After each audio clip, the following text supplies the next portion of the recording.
You ask Tiger to solve. This deals with linear equations with one unknown. The final result is a equals 4. Let's solve it step by step. Simplify the expression.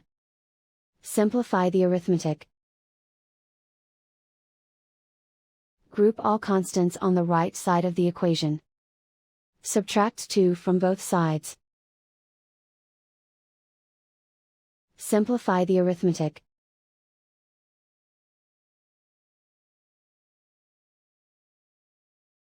Isolate the a. Divide both sides by 13. Simplify the fraction. Find the greatest common factor of the numerator and denominator. Factor out and cancel the greatest common factor. And so the final result is a equals 4.